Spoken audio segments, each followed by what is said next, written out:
pour l'ensemble des patients. La parole est à Monsieur Gabriel Serville. Monsieur le Président, ma question s'adresse à Monsieur le ministre de la Justice, garde des Sceaux. Monsieur le ministre, le centre pénitentiaire de Remire-Montjoly est littéralement au bord de l'implosion. Crise financière, surpopulation, violence, absentéisme et mouvements sociaux sont le quotidien des 700 détenus, dont plus d'une centaine dorment sur des matelas à même le sol. Que dire des 182 surveillants qui multiplient les heures supplémentaires et consécutivement les burn-out? Les graves événements de juin 2015, au cours desquels une mutinerie a succédé à un mouvement des personnels, ont débouché sur un rapport de l'inspection générale particulièrement accablant pour le service public pénitentiaire guyanais. Plusieurs agents ont d'ailleurs fait l'objet de sanctions disciplinaires et le directeur a été déplacé.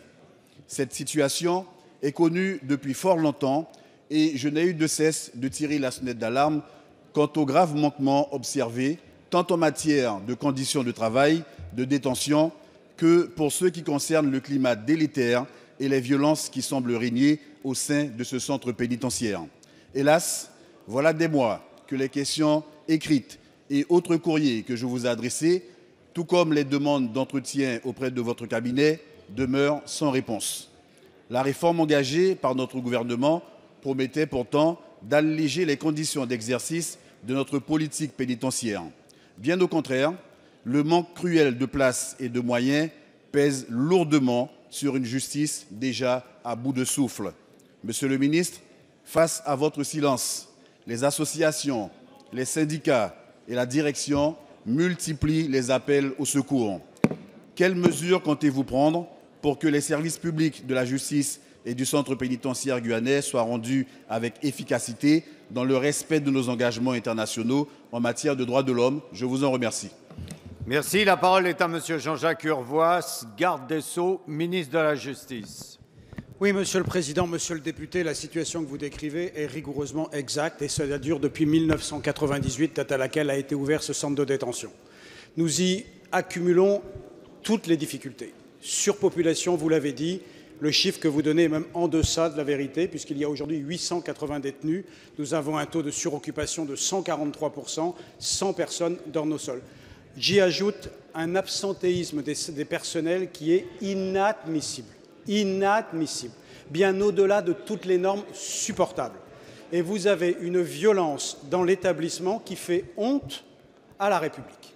Il y a des bagarres avec armes blanches. Vous le savez, le 2 juin, il y a une séquestration d'un détenu par un autre détenu. Il y a des meurtres qui se déroulent dans cet établissement. Il fallait donc agir.